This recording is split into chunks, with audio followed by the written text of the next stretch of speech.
Welcome everyone to Flow at Work. I'm Emma Thomas, and I'm joined by Isolde Kanikani, our Transformation and OCM Delivery Lead at Platformation.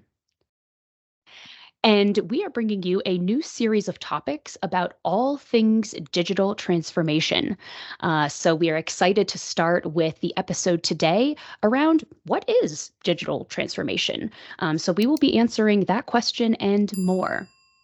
So, Isolde, I would like to start with maybe a brief history of change management. Where did it come from as a practice? Hi, thanks, Emma. Hi, everyone. Great to be here. Yeah, taking change management as a practice, I think it's always hard to say exactly the date of when these things start. But as a profession, it's relatively young comparatively with something like project management that has already some quite established project techniques, whether it's agile or it's Prince2 or many of the other kind of myriad options that are out there. So with change management, I think it started to really kick off at the very least in the sort of 1990s. There are change managers out there who would say that they've been practicing a lot longer, so it's good to be fair to them that it is not a sort of ballpark figure. But having said that, I think that there were a lot of key models, approaches coming out in this time, starting with the leading change article of Kotter.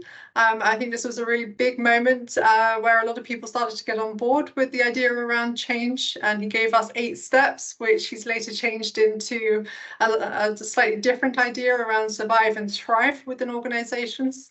We also have the ProSky method started to get established. We have the ECMP, so the Association of Change Management Professionals, also got established in this time. I think there's quite a lot of other organizations who also started to create approaches, models, ways of dealing with change in organizations. So at a certain moment around the 1990s, there was really this sort of big kick in of people thinking and starting to want to manage change in a much larger, more profound way. And then since then, we've started to see a lot more formation of how we deliver change as change practitioners, whether that's a transformation consultant all the way through to somebody delivering adoption. And we're even getting into renditions. So we've had a change point 1 and a change 1, a change 2.0, and I think some people would even say we're on a change 5.0. So it depends a little bit who you talk to there. Interesting. Yes. I was just recently exposed to John Cotter, and maybe as change management evolves, some of his practices, I think we could call him the grandfather, right? One question that I personally have had that I would love to ask of you and hear your thoughts on are the word choice of transformation. It seems like change management has undergone a bit of a rebrand. And now I'm hearing people refer to it as transformation or more commonly as well, digital transformation. So I'm curious your thoughts on A, the need for the rebrand, and B, the strategic word choice behind transformation. Yeah, this is a really good one. I think in the end, from what I've observed over the years, it's really coming down to differentiation. So we get a lot of new terminology every couple of months, years, which is really around saying, okay, I'm not that, but this is what I am. And I think that there's been a big search for trying to further define what change management means for people. So for some of the very early practitioners, if you said change management, people would think of pink unicorns and rainbows, and this is exactly not what we're doing, but it is a sort of an association that sometimes change management has. So I think, not to say that's the only driver, but I think this idea of making it more tangible, more something that's associated to the actual work we're doing.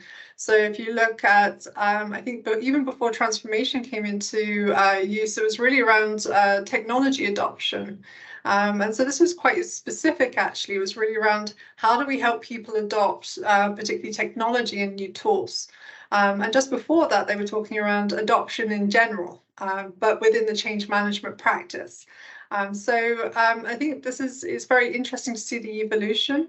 And you've also got, so from change manager, you've also got things like organizational change management, which is like differentiating and saying, okay, we're not doing project change, but we're really doing organization-wide initiatives. So reorganizations, merging two organizations together and M&A activity, etc. So transformation, I think this is one of these ones that's evolved in the last years. And I can't tell you exactly how and why, but my feeling around this is that somehow we're acknowledging that we can't look at change on the project level anymore. We really need to see it on the systemic, organization-wide point of view, and to really look at how is everything interconnected, because we need to achieve a lot of change, so we need to do this strategically. And last but not least, I think the digital part is really establishing that actually technology is a big part of what we're initiating. But it's actually lost a bit of this differentiating factor, because actually today, in every shape or form, I think we're dealing with technology. We can't avoid it anymore. Even down to the kind of data and the things that we want to actually use to deliver good change projects at whatever level in the organization. So this is something where, yeah, I would say more often than not is coming down to differentiation and trying to really define what we're doing. And in the end, I think this is a bit the bane of a change manager's life, because we're very much generalists. So we end up being very good at a lot of things. But when we start to talk to people about it, then that's where the definition is so important for really managing how we can interact with people, how we can deliver projects to people, but also just get people on board. Yeah, what you're saying is resonating a lot, and I can speak a little bit to some experiences I've had doing ServiceNow implementations at various customers, and I also think on a very practical level, there is change management as a module within ServiceNow, right? And so when you're trying to do ServiceNow adoption on projects, on an ITSM project, having me be called the change manager, but then we're also talking about change management. So personally, I love that there has been this rebrand so that we can be much more clear in how we're communicating with our customers and speaking the same language, if you will. So I would love to sort of just hear Isolda's definition. What is digital transformation? What if you could give me the newspaper headline, what is digital transformation? Well, in a nutshell, I would say it's everything to do with technology on the organization level. And basically, in this day and age, we really need to have, we're needing to change so much more than ever before. I truly believe this. So change management in all its shapes and forms is more poignant than it ever was. It used to be a nice to have, and now it's really a must have if we are going to get our organizations to the next level, to the next step, the next place of maturity, and in the end, serve our customers, serve our organizational purpose. Yeah, and you sort of touched on sort of where I'd maybe like to take the conversation next, and that is in your perspective, why is change such a hot topic right now? I think we all feel it and we all sort of sense it in our surroundings, but I'd love if you could speak to maybe what's sort of going on in the world right now that is precipitating the need for digital transformation. That's a big question. I think well, maybe it even got kickstarted in a more tangible way with COVID, and I'm always a little bit hesitant to bring this up because it's such an easy point of reference. But actually, it was a time where we started to realize that we could change, as well as change was necessary. So people were adopting Microsoft Teams, for example, within like 3 days. Whereas we used to do projects previously where they maybe even take 2 or 3 months to adopt the different tools that they needed in order to speak and meet online. So I think there's been quite a fundamental shift there in terms of what people are capable of dealing with in terms of change, and that's also why we need to get more lean as change in our change management practice, because actually at the end of the day we make assumptions around people resisting and doing all these things where to act against what we might want to do or to bring them to. And I think people are more capable than ever of dealing with change, but we're also much more at that edge of, okay, with the amount of change that we need to deal with.